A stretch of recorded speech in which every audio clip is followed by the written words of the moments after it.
Broadcasting live from the Business RadioX studios in Phoenix, Arizona, it's time for Phoenix Business Radio, spotlighting the city's best businesses and the people who lead them. Welcome to Phoenix Business Radio, broadcasting live from the Business RadioX studio inside Mac 6 Conscious Workspace in Tempe, Arizona, where we are back with a special segment of AZ TECHCAST with my co-host Steve Zylstra and our sponsor, the Arizona Technology Council.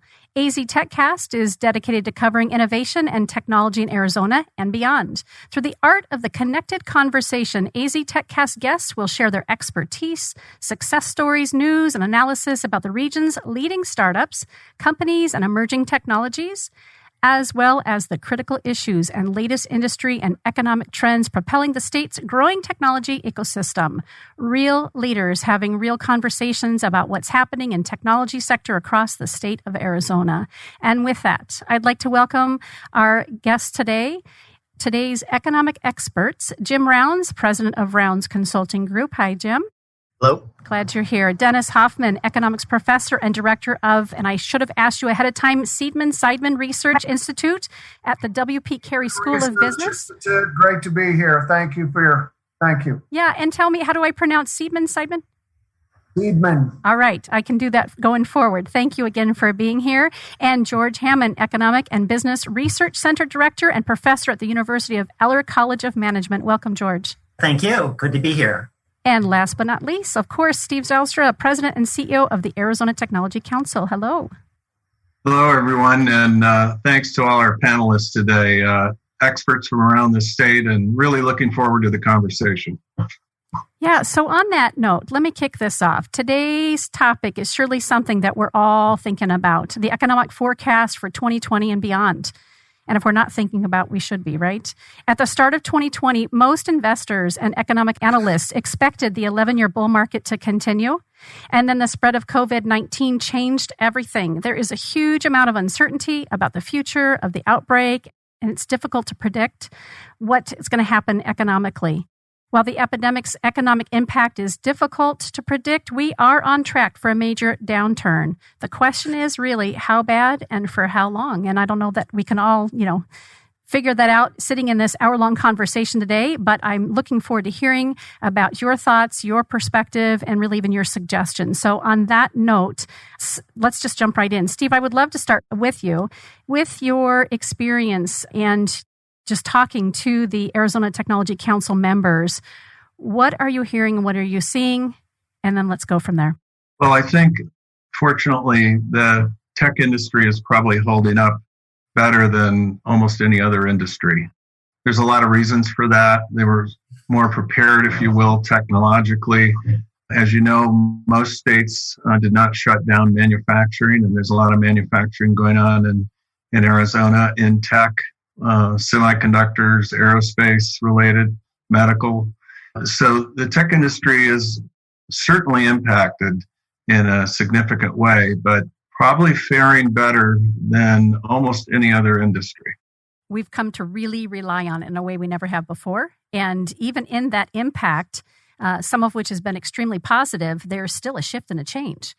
And others, there has been pivots that were unexpected, the fall back to where they had to pull back on employees and staff and rework everything.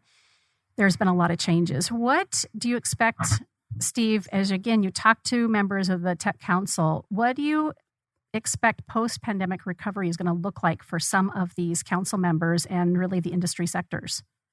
Certain aspects of the tech industry will be continuing to work from home for some period of time, particularly the companies that are in the IT space, the software space. It was a pretty easy pivot for them to bring everyone home. So I think some of that will continue into the future.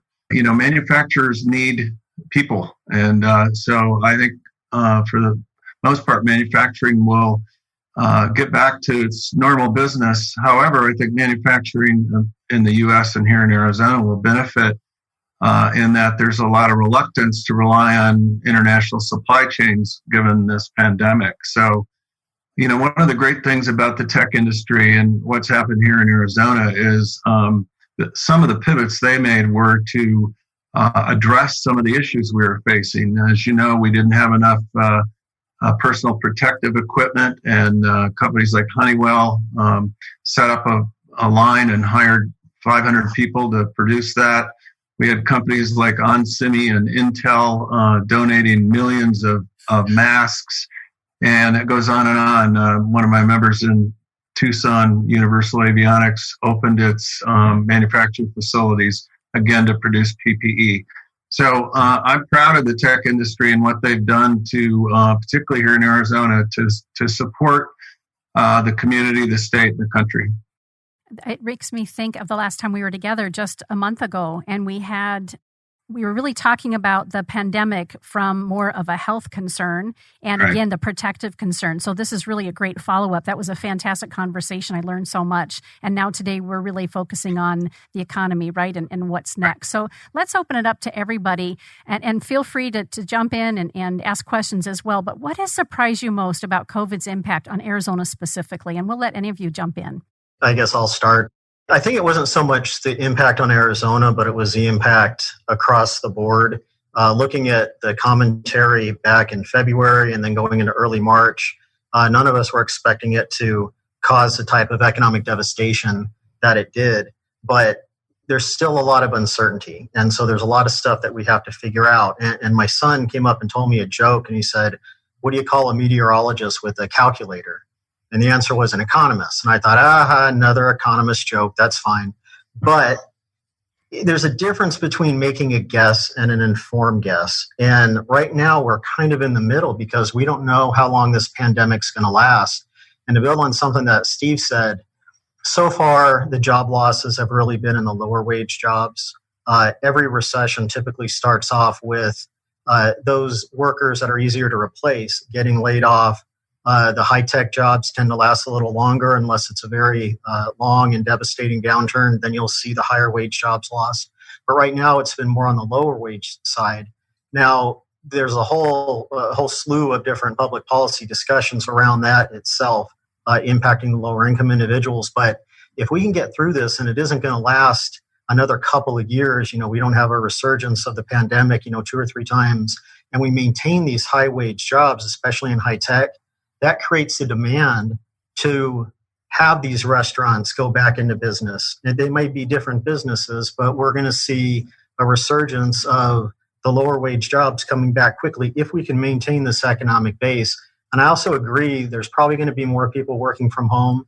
I love the fact that we can do important meetings like this via Zoom or one of the other formats. Where before, if a client needed a 15-minute discussion, I'd be driving downtown, spending an hour and a half. Now, that'll still happen when you're doing consulting. But at the same time, I think that this is going to become the norm, which means there's going to be less office space that's going to be needed. We may end up having more investment in technology at the home level. But we have to figure out at the grander scale, like at the education level, K-12 and up, how do we make sure that people stay connected? And before, I was a believer of the market will take care of things. If there was demand for internet, you're going to get it eventually. But I think that we have to be a little bit more proactive going forward. We set up a great economic foundation in the state since the last downturn, but I think we have to build on it. And I recently used an example of how my business was tough the first couple of years when I started it, but I reinvested in good people and in equipment and data packages, things like that, and then we're doing quite well. You have to invest in order to make money. And if the government wants to operate like a business, it's going to have to invest. So they'll have to listen to their own commentary at some point. Yeah, I think Jim makes a really good point, and is the fact that there's a huge amount of uncertainty about how things are going to progress from here. And also, there's a lot of uncertainty about even the impact of the outbreak and the stay-at-home orders thus far. So I think one thing to keep in mind as you listen to forecasters talk about what's going to happen over the next month, the next week, the next year, is that there are very large error bands around any forecasts at this point. So that's the first thing to keep in mind. In terms of the impact and the surprises in the impact, it hit the sectors that a lot of us thought were going to get hit hard. Leisure and hospitality, hotels, motels, restaurants, and bars, the recreation sector, retail got hit hard. I think one of the sectors that surprised a lot of us, and me particularly, was the size of the impact on healthcare jobs. Those fell pretty significantly as, dentist offices by and large shut down, doctors' offices, even hospitals laid off. And some of that was connected to the fact that the outbreak in Arizona wasn't as severe as the healthcare sector wanted to be prepared for. So kind of the reallocations of workers from different parts of the healthcare sector into helping out with COVID cases, by and large, wasn't necessary here in Arizona. And those people wound up without jobs. I think the good news there is that that's a sector with enduring demand, so that will return fairly quickly.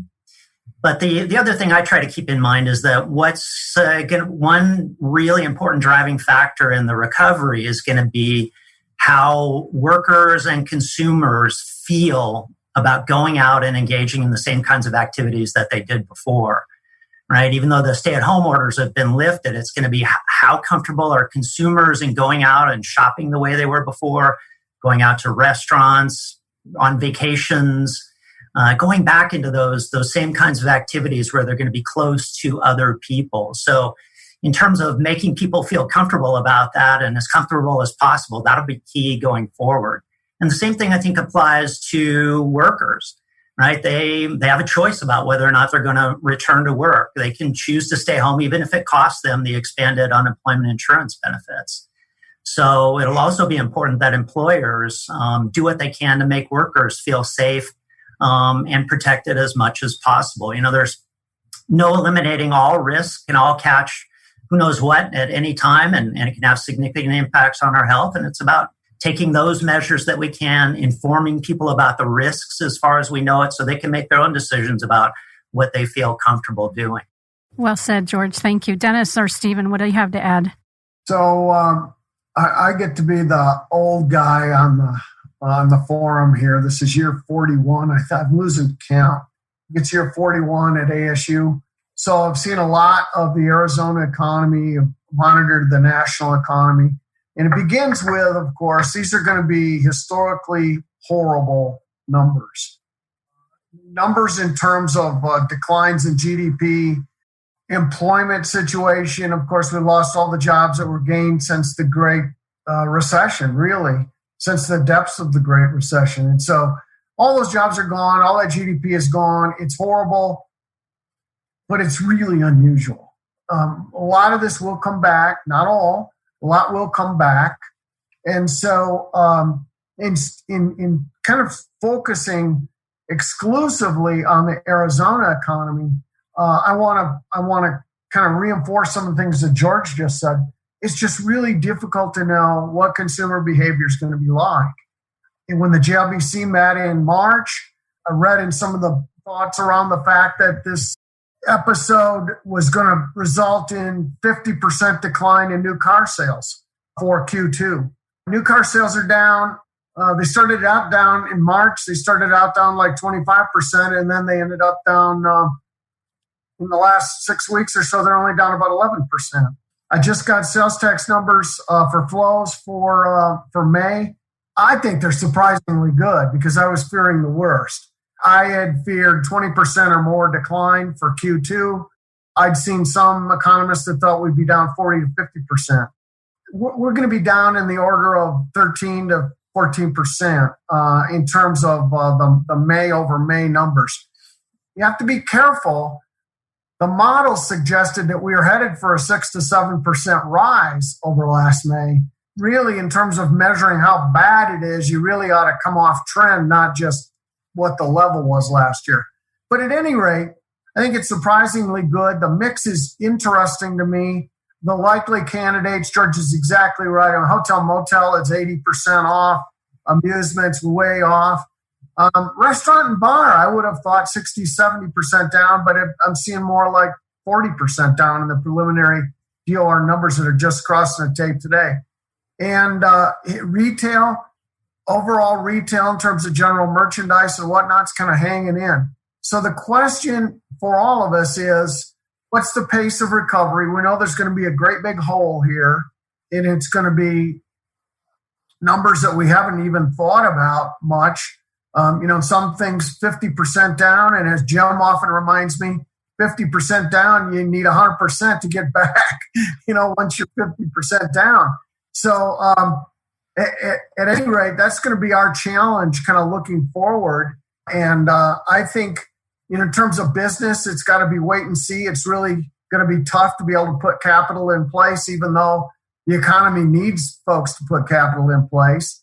It's going to be exactly what George said. It's not about government to kind of just lift everything. It's going to be, even when they lift everything, how are people going to feel about going back to work? How are they going to feel about going back to the stores? And is that going to be a 2-3 quarter phenomenon? I keep thinking about springs. When are we going to have a normal Cactus League spring in the state of Arizona again? I bet not next year. But the real question is, can we possibly dream of one 2 years from now? Or is it going to take 3 years from now? Or is spectator sports reinvented and it's just done kind of the way we know it? Is it changed forever? I mean, these are all the big questions, right? And pace of vaccine, pace of effective treatment, even without vaccine, all of those will be relevant considerations. So it's going to be the science kind of leading. Science and then psychological behavior is going to determine these economic outcomes. I've stared at all the historical data. I find it almost useless because this is so different than anything else we've had. Aaron, I would add to that the thing that businesses hate more than anything else is uncertainty, because they can't plan. It's difficult to forecast. So, that's really the issue for rebooting the economy, is that we just don't know how long it's going to last, and the psychological effect it's going to have on people, and when they're going to be re-engaging in the community and, going to stores and going to work and so on. So that's the most difficult thing, I think, for business. I'm curious, as each of you are sharing, I'm thinking from a consumer perspective, and let's say that we're safe to start coming back and open up the lid and start back to normal with whatever that is. I'm curious as to how you think, or who you think is most influencing our decisions as mothers, parents, neighbors, and we go back out and we're going to try the restaurant, or we're going to go to some sort of event, we're going to take a trip. I go to, this crazy thing that we've all come to love and hate, social media, right? And are we influenced there? Is the government going to influence us? Because if we end up being safe, and even if we're not, we're bombarded by information from all different places, just the common layperson. And I can't help but think we're not often, taking the cues and the right direction. So thoughts about that? I guess it varies depending on the situation. And I had to spend a little bit of time with some healthcare problems recently, and it was a multi-week case study on COVID responses, how hospitals are adjusting, how other medical offices are adjusting. And I actually felt quite safe in every situation. You'd even go up to the counter and there'd be a cup that says clean pens. And after you sign in, you put it in the dirty pen cup, and then they wipe them down. You get up off the seat that's designated where you have 3 or 4 spaces between you, and they wipe it down. And I actually feel safer going to some of those places that you'd be more worried about than, say, the grocery store, and having people just wanting to be defiant and walk around and cough and not have masks on. So I think a lot of the responsibility falls on ourselves. We can take advice from the government, but when the government says everything's open, it doesn't mean that everything is safe. We have to be smart. And I was for the economy reopening, but I completely qualified it vigorously that we needed a little bit of a campaign to explain the economy is open, but here's best practices. I wanted to see some ambassadors that work with the business community, talking to the restaurants, talking to other businesses, explaining the best way to operate, much like I saw at the hospitals and the doctor offices. So I think the experience is going to be different. I think when people start to see less risk, those that lost their jobs are going to be looking for opportunities for jobs again. Those that haven't lost their jobs, though, are very worried. But if they start to see that the employment numbers aren't falling as much, they'll feel a little bit better. But that also brings me to something that Dennis was saying. When we have to talk about economic data, I had to do an interview where we were talking about what is a recovery. And Well, there's different types of numbers to look at. So one is the fact that we're entering a phase where the declines aren't quite as severe. Well, that's only step one, but we're still seeing declines. Then you'll enter a phase where we're not declining and we start to see some small escalation. So that's where we hit the bottom. And then you see how long it takes to get back to that trend where we were before, like Dennis was saying, with the growth in revenues. When do we get back to the previous forecast? So even when we talk about downturns and some of this economic data, we have to be very, very careful and clear about what it means, because we're still going to be losing jobs. We're going to have massive GDP loss in the second quarter. It's going to continue for a while longer, but you want to look right now for, is it a little bit less than it was before? And, just something else that's complicated that we have to worry about. Yeah, I think Jim made a really good point about it being time to start to reopen the economy. But the way I interpreted that was it was time to reopen the economy because now we believe that we have an ICU bed available for the people who might need it, right? Doesn't mean that all the risk has gone away or even that the outbreak is necessarily under control, but we have the health facilities available for people. So people need to continue to be careful. And if we are careful and thoughtful about how we do the reopening, then there's no reason that we can't see the recovery start and generate economic growth, job growth, income growth for Arizona's residents. Kind of the other thing that I try to keep in mind these days is that a lot of what we're hearing about the outbreak is driven by where the outbreak is the worst, right? So the national news is very focused on the East Coast, Michigan, some of the Washington when the outbreak started there. But I think it's important to keep in mind that Arizona has perhaps been hit a bit less hard than some of the other areas that are getting a lot of the news, and I think some of those other areas that are driving some of the huge economic losses that we're seeing nationwide, that are driving the losses in the national numbers. And that's one of the reasons why I'm a bit, over the past month or so, I've become a bit more optimistic about how deep the downturn will be in Arizona. For the household employment numbers that include the self-employed, they're down about 10% from February. Nationally, those comparable numbers are down about 16%. So I want to keep in mind that the economic data is a bit of a moving target, particularly in this sort of climate where things are changing so rapidly. So the job data for March preliminary data showed a downturn of about 7,000 jobs.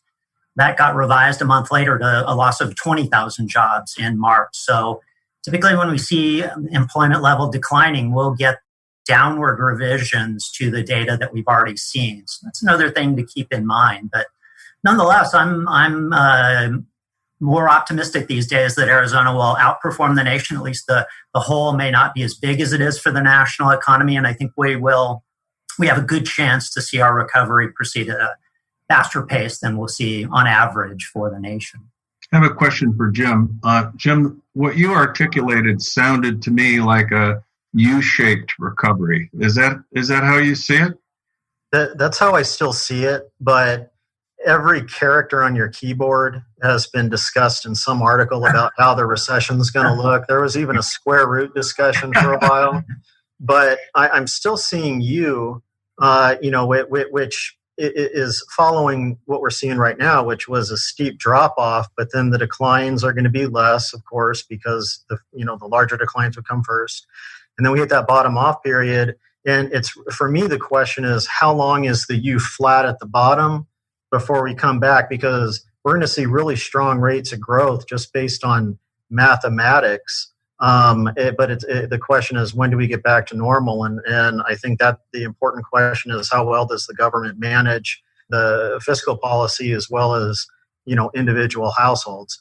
But one of my worries is if we have a second phase of this and it becomes severe, then you wind up with what people called in the past the W-shaped recession, where you might have a bigger dip at first and then a smaller one later. But I don't even know if that would be a recession. I don't know if it'd follow the definition of a recession. It might just be slower growth. But I think it's just because I'm more optimistic. When we went into this, our economy was humming. We've done so much to improve in terms of public policy, tax policy, regulatory policy. And this last session, we were even making more headway. We were dealing with investment in healthcare, the healthcare industry. There's lots of opportunities to expand the tech side of that. We were talking about more investment in the universities. I got to brainstorm with Dr. Hoffman on that. And there are just so many great opportunities if we make some additional investments, but you also have to have the money available to do it. But I still am a firm believer that we'll have one of the best decades in our history in the 2020s. It'll be in the second half, of course, if we maintain this economic momentum that we have going forward. But we also strategically invest, like I was talking about, a business would invest. I'm going to take a moment. Can I ask a question of Dennis? Dennis, Jim referred to, depends on how the government manages this. How do you think the government has been managing it? What do you think about the various stimulus packages and incentives and so on that have been put out there?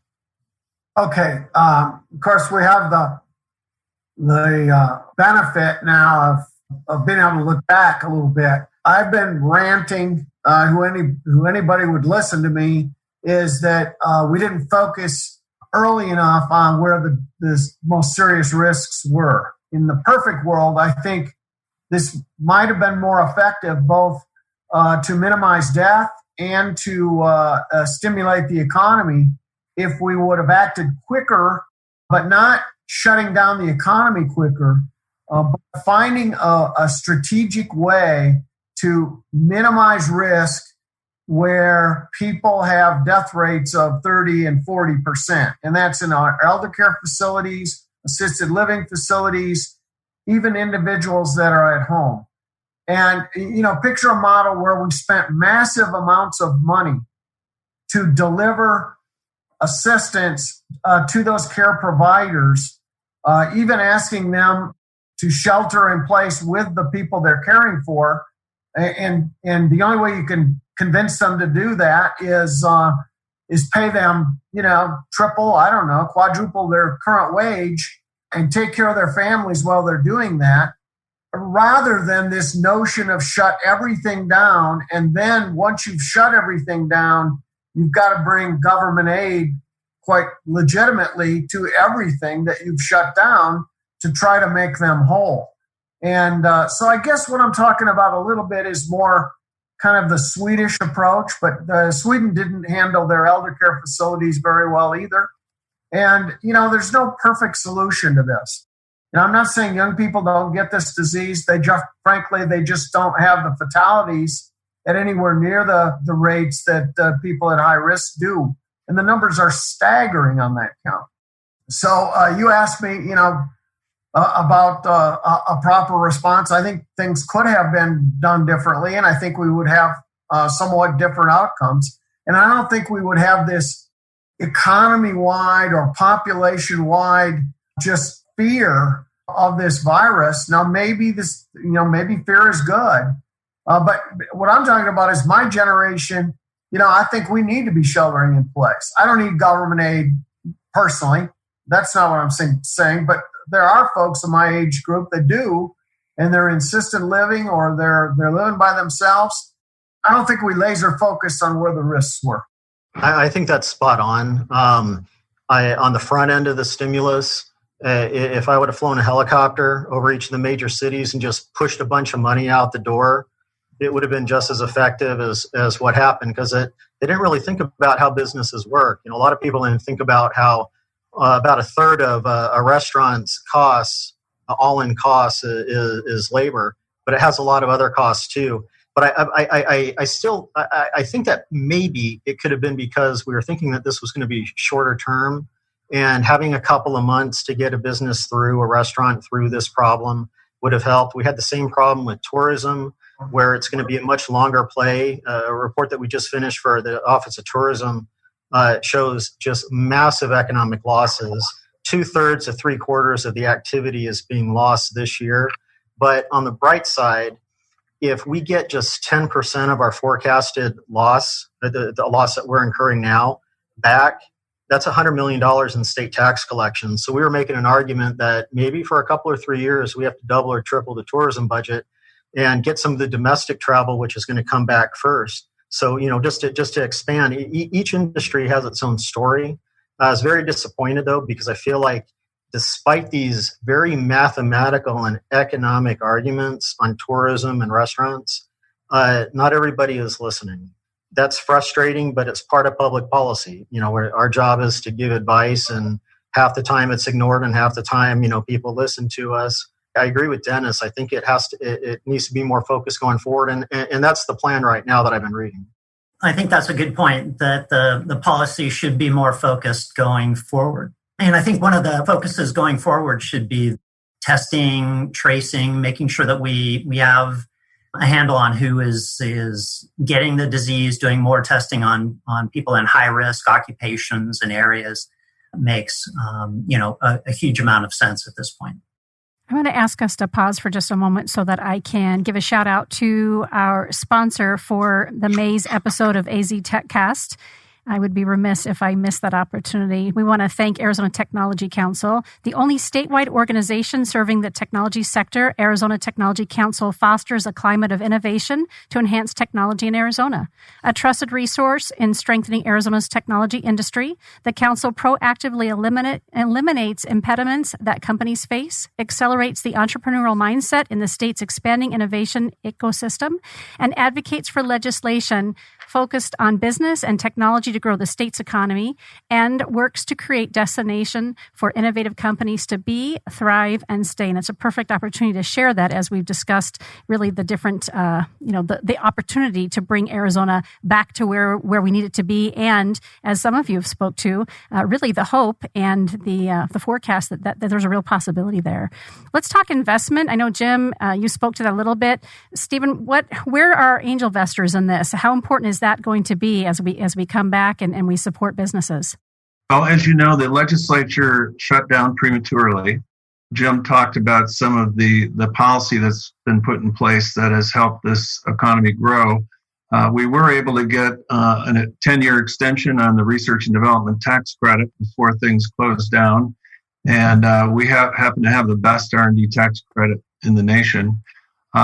We almost had the angel investment tax credit across the line, but didn't quite get it. We're hoping to make the case. There's going to be a special session in the legislature, and there's going to be some sort of economic stimulus that the legislature looks at.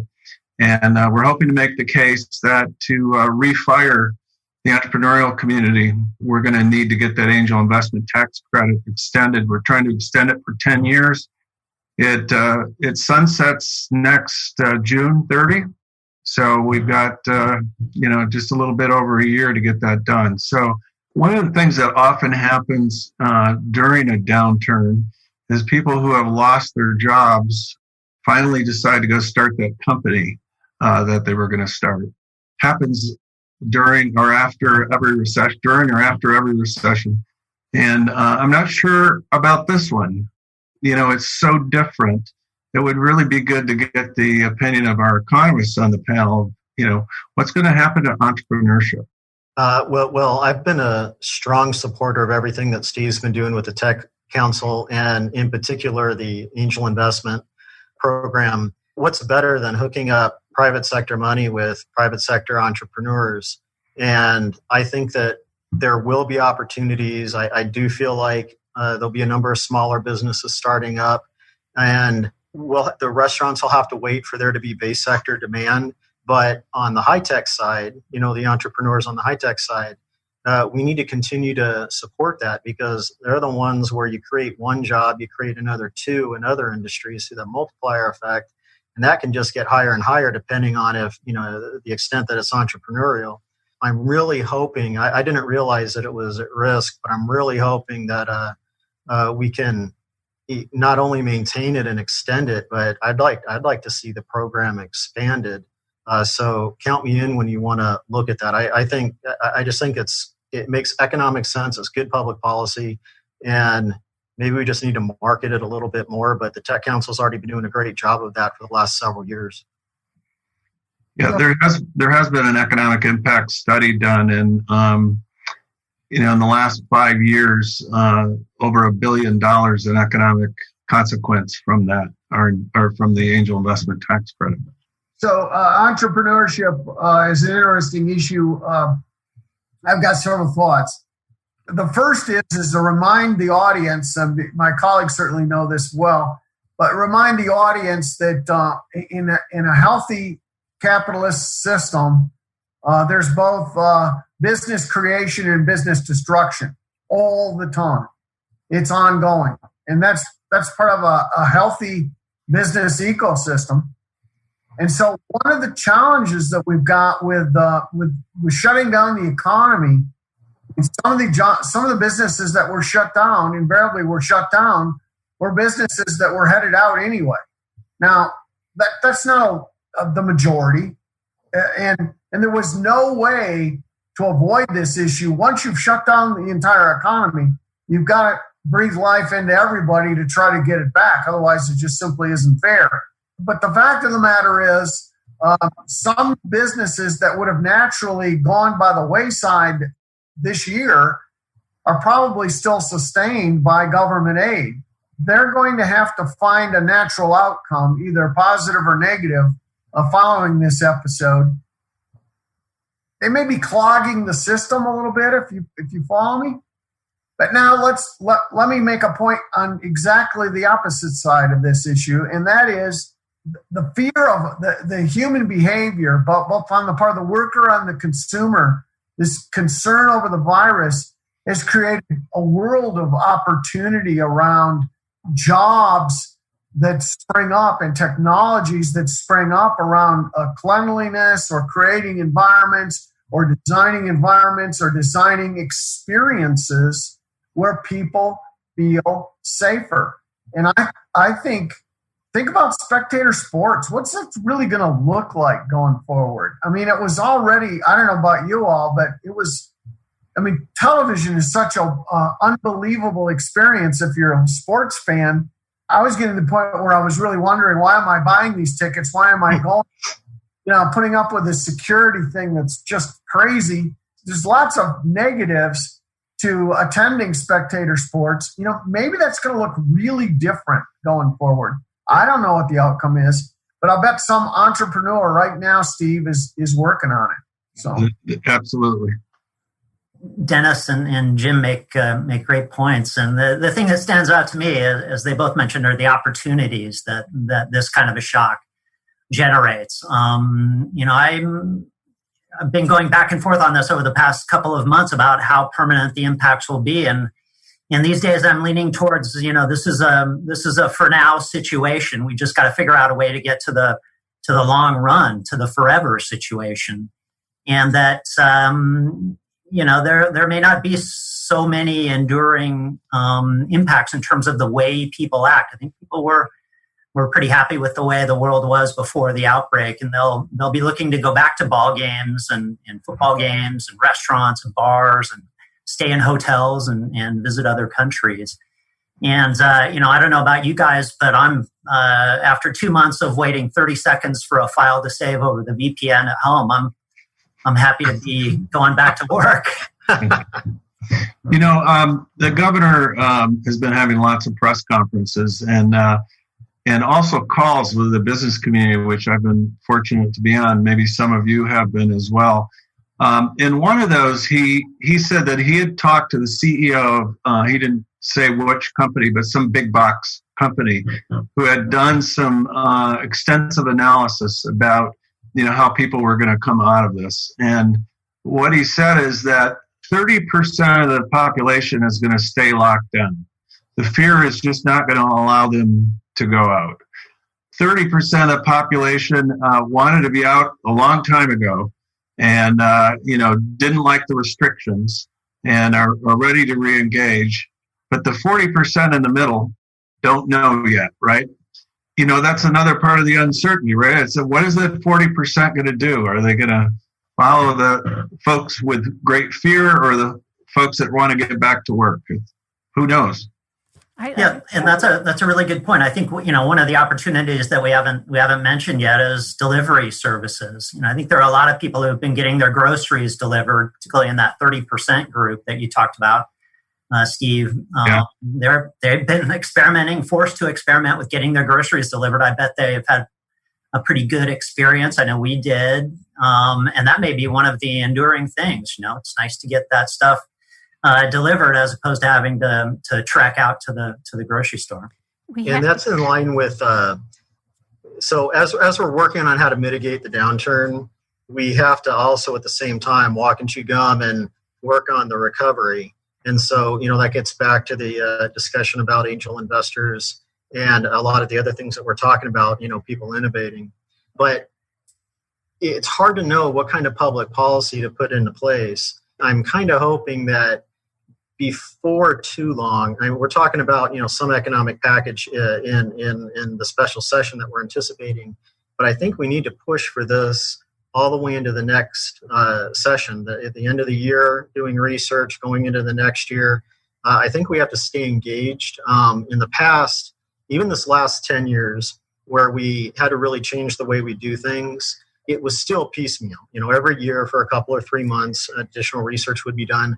I think we need to be on this on a pretty regular basis. I think we have to be talking about the opportunities, the risks. One of the most important things to think about is what Dennis said earlier, is that there's a natural churn in businesses. And there's no amount of money that we can spend to save all the businesses from going under. In fact, it would be highly inefficient. We have to make sure that we have good public policy that allows a stronger economy to make it easier for even the restaurants and bars, but also the innovators to come back. It's just how economics works. We can't throw money at everything, and it's unfortunate, and I understand the problems and the frustration out there, but we do have to blend public policy with the natural flow of economics. Regarding the opportunities that this kind of situation creates, and we've talked about some of the industries and sectors, how about IoT and renewable energy? How can that help kickstart the economic recovery? Do we have any insight there? I can sort of start that. We are growing sort of a IoT hub here. We've got two large corporations in Avnet and Benchmark who are almost exclusively focused on IoT. Avnet did a pivot after it sold its computer business. In fact, my board member from Intel is the GM on IoT for Intel, and specifically focuses on the industrial side. But, Intel's IoT Center of Excellence is here in Chandler. So there's a lot of academic research going on at both ASU and U of A in that area. So I think that's a growing component of our technology sector. And then there's been a lot of policy work going on. We've been engaged with it around clean energy. The Arizona Corporation Commission has been doing hearings over the last year.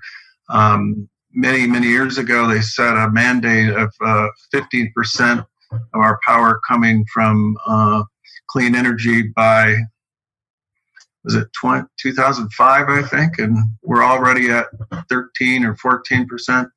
And now they're looking at trying to maybe have 50% by 2030.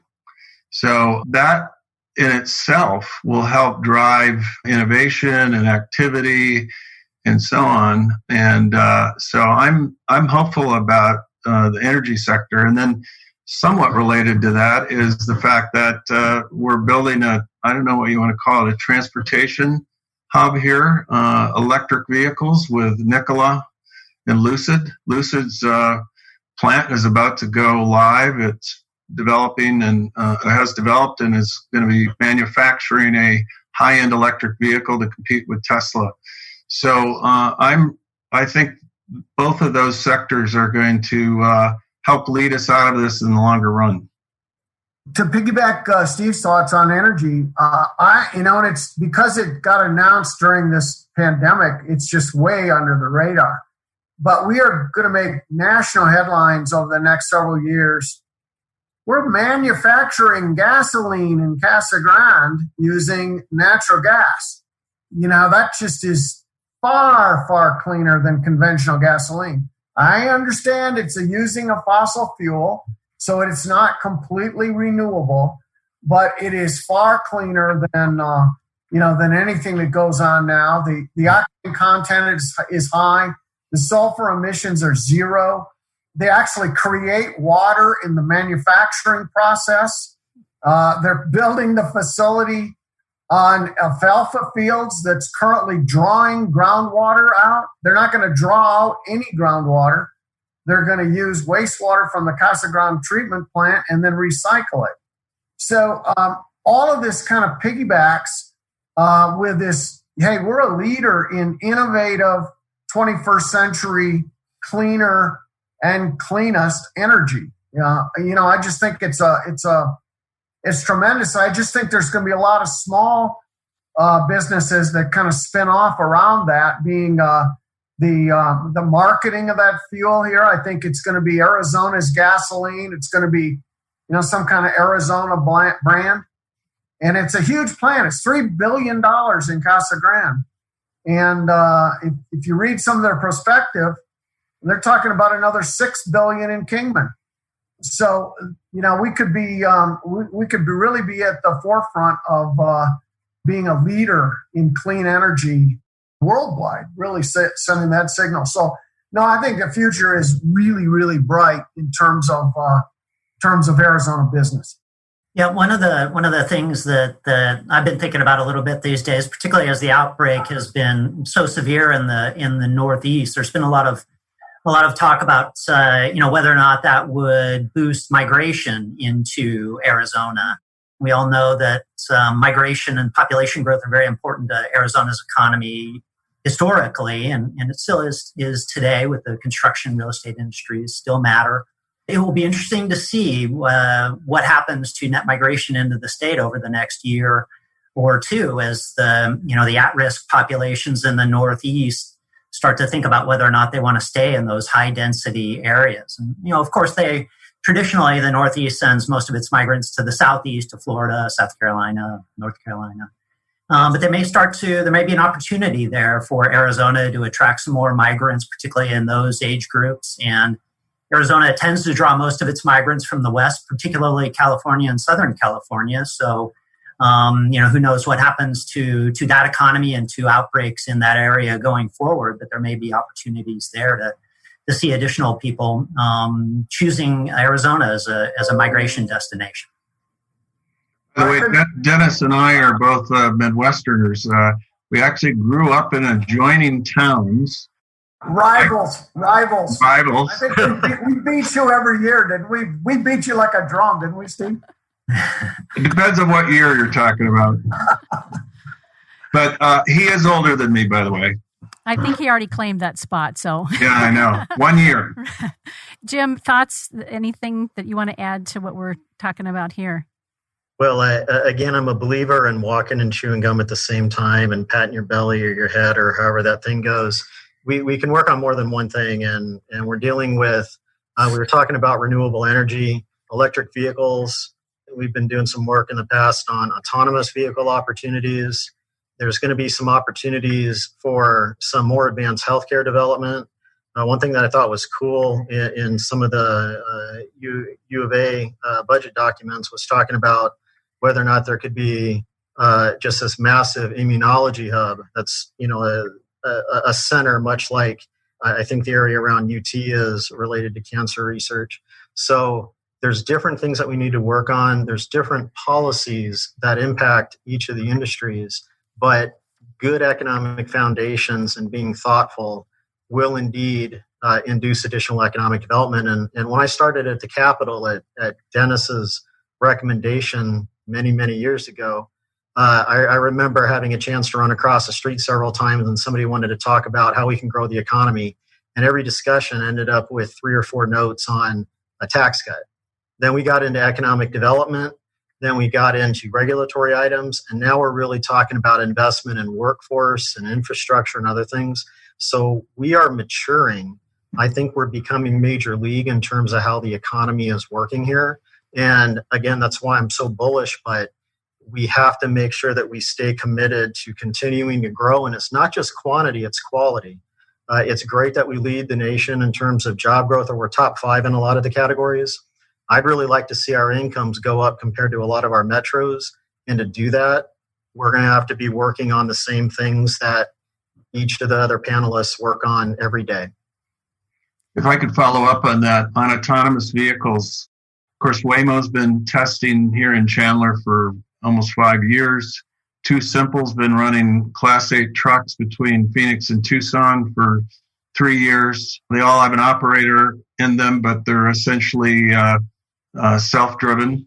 You mentioned delivering groceries. There's a company called Starship that has been on ASU's campus delivering groceries. We just had them on last week. Yeah, because of the pandemic, they had to pivot. So now they're delivering groceries to households in Tempe, and it's an autonomous robot that uses sidewalks. We were involved with some of the policy work a couple of years ago that allows them to go down sidewalks. Again, Intel's Center of Excellence for autonomous vehicles is here in Chandler, and lots of academic research going on. So we are, again, becoming a leader in that space, which, is just going to grow over the next 10 to 20 years. So combined a concept that you talked about, George, with one Jim talked about, brought it together. Yeah. Excellent. Can you believe it's already been a full hour? It goes very fast when we have these conversations. And I want to thank you all again. One of the areas that I kind of wanted to touch on, especially with our professors from the universities, was around history, how this situation, this pandemic, this pause compares to 2008 and even the Great Depression. But with only 5 minutes, is it even fair to ask that question? Can one or both of you just give us maybe a couple little nuggets around that? We can go over, like we're not tied with AM, FM radio. We can go over if you want to, but I would love just to touch on that because as a former educator myself, K-8, I think back when I was teaching an assistant principal, how fascinating that'll be years from now to talk about this, right? And so you two are there right now at a much higher level. But could you speak to that for just a few moments, both of you? How does this compare, and can we compare to both 2008 and then the Great Depression? Well, I'll do real quick on, when I think of 2008, I think construction, I think real estate. And it was a massive job loss, absolutely stunning job loss. But the unemployment rate didn't go up near as high as the job loss would suggest because the people that lost their jobs left the state and some of them left the country. This one's completely different. Service industries have sustained us and did sustain us through a lot of the Great Recession downturn. So medical and then small business population growth, service provision, they sustained us. They've taken a real hit here, unusually and unfortunately in the hospital sector. Hospitals will come back. We need them to come back. Healthcare will come back. It's that small business service sector that's going to be the interesting one to watch. Some will come back. Some simply won't. Some are just going to have to reinvent themselves. Yeah, I think that's right. Thank you, Dennis. The 2008, 2009 downturn, we used to call it the Great Recession, but we can't anymore because it's been supplanted. For a while, I thought I was going to call the 2008, 2009 period the Great Financial Crisis, but I'm afraid to do that because I'm worried about what's going to happen next with this downturn. But, Dennis and Jim are really right that this is different from previous downturns, right? I think of it more as a sudden stop. It's not something that was driven by imbalances in the economy. It was really and truly kind of an external shock. And that means it's working its way through the industries in a completely different way. And that's important to keep in mind. From what I can see, we're headed towards something that's at least as bad, maybe a little worse than what happened in 2008, 2009.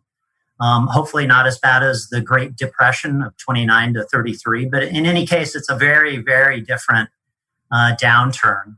And that means that the kind of indicators that we're going to want to track for the recovery are going to be a little bit different. We, in my center, run a nice little website called azeconomy.org. All one word, azeconomy.org. And what we're doing there now is we've stood up a set of weekly indicators that will help us track how consumers are acting in terms of going back to restaurants, going back into movie theaters, traveling on airplanes, driving around, running errands, going to work. that kind of thing. So I'd encourage the listeners to check that out. We update the data as it becomes available each week. You also find the initial unemployment claim data there as well. You both did a great job. Thank you. I'm sure that you have much more to share in the comparison as well as the historical situations that we've been through, but thank you for that. And I know Steve and I are already thinking, when can we get these folks back on, right? That's right. So what I'm hearing, just to kind of summarize, I'm hearing each of you say that we really have a positive outlook for Arizona. That's what I'm getting. But I'm also rainbows and lollipops kind of gal. So I'm always looking for the silver lining. Jim and I talked about that before we went on air. Lasting thoughts, if you would, please. I'll go around with each of you as we close out today's segment. If you would please just, share, what your last thought is, maybe something that you hadn't had a chance to share yet that you feel is important. And then if you could please, like George just modeled, share with us where we can stay in touch with you. And it will be on our podcast as well once it's a replay, but would love to have each of you close it out with final thoughts. Steve, can you start for us? Sure. Well, first I want to express my appreciation, Karen, for you. Do such a great job at moderating these. And gentlemen, thank you for being on the panel today. You met all of our expectations. We really appreciate your time. I'm very lollipops and stars about the tech industry, right? It is going to help this economy. Jim spoke earlier that things have changed significantly since the Great Recession. And part of that has been the growth of the tech industry, more diversification in our economy. And as a consequence of that, I share the view that Arizona is going to come out of this much better than it did in 2008 and probably much better than the rest of the country. Great. And Stephen, where can we find AZ Tech Council, and keep an eye on you on LinkedIn as well? Sure. aztechcouncil.org. You can get a hold of me at szylstra@aztechcouncil.org. Just as Steve said, I'm very, very bullish on Arizona in the long run. I think Jim made an excellent point about where we need to be investing, particularly in workforce as we move forward. Dennis has made some great points as well about industries that are going to really make the news in the near term. But in the long run, Arizona will come out of this, I think, significantly sooner than the national economy, faster than most states, and we'll be back to growing rapidly again soon. To keep in touch with us, visit azeconomy.org, and you can also follow us on Twitter and Facebook. Just Google us, and you'll find us. Thank you, George. Okay, I'll give it a shot. Somebody can send me an email, by the way, and tell me how to turn off notifications with that stupid chime. That's why I'm muting myself here. At any rate, I'm optimistic.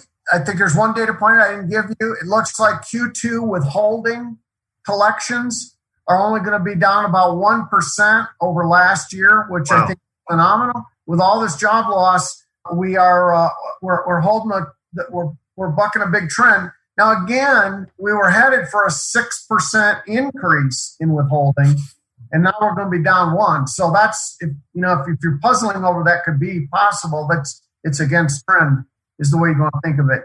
I'm cautiously optimistic. This went off with a switch. If we get really strong signals, and you can see how people become much more optimistic when there's rumors of a vaccine. If we could get a key remedy or treatment, magic bullet kind of thing, or a vaccine that would allow people to feel safe, more or less overnight, then we can be more U-shaped like Jim's talking about. I kind of think Nike swoosh, take a little time. I don't really know what the slope of the swoosh is going to be, but I'm thinking we get back to trend, right now, worst case 2 to 3 years from now is the way I'm trying to simulate it. And I'm just very hopeful, but it's been great being here with everyone today and getting to see my colleagues again and sharing these thoughts. So thank you all very much. Thank you, Dennis. Dennis, real quick, can you tell us where's the best place to keep an eye on what you and your team have going on? Well, it's easy. It's theseedmaninstitute.com. I would also have you Google Job Growth USA and search for Seedman Institute, Job Growth USA. You can see the latest job numbers from across the nation, by metro, by state, by year, by business activity.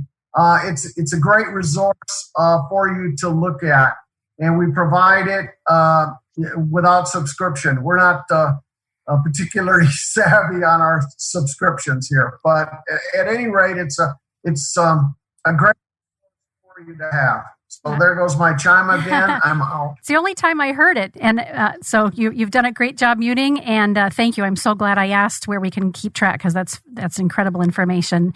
And last but not least, Jim, last thoughts, and where can we keep track of what you're up to? Well, those were great summaries, so I don't want to repeat them. I agree. I'm more bullish. I've heard estimates of the recovery between 1 and 6 years. I don't see an economic scenario where it's going to take that long. I'm bullish on the rest of the decade. I think we have a lot of things going for us, and I think we have policymakers that are starting to listen to this kind of next generation way of doing public policy.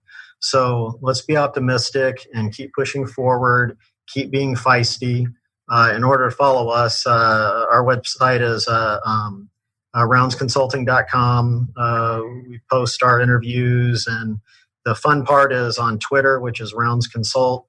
That's where I tend to get a little bit feisty, and I have to have a couple of friends as my Twitter police tell me if I post something that's a little too obnoxious. But if you don't kind of push the edge of that envelope, you don't have as much influence. So sometimes it's nice to have that ability in the private sector to be a little obnoxious on occasion when you feel like you're in the right.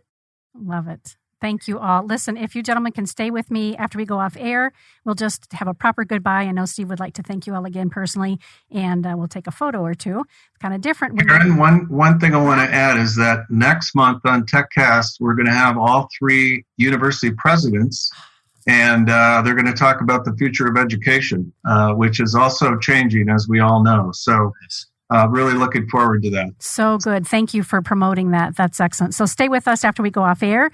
And again, today's AZ TechCast is brought to you by the Arizona Technology Council, Arizona's only statewide organization serving the tech sector, dedicated to strengthening and accelerating the innovation and entrepreneurial mindset already present in our expanding innovation ecosystem, which, of course, we highlighted several times today.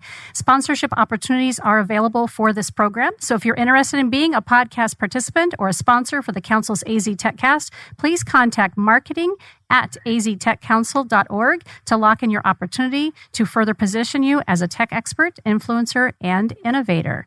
Some media leans left, some lean right. This is Karen Nowicki with Business RadioX, and we lean business. Until next time, we'll see you soon. Bye for now.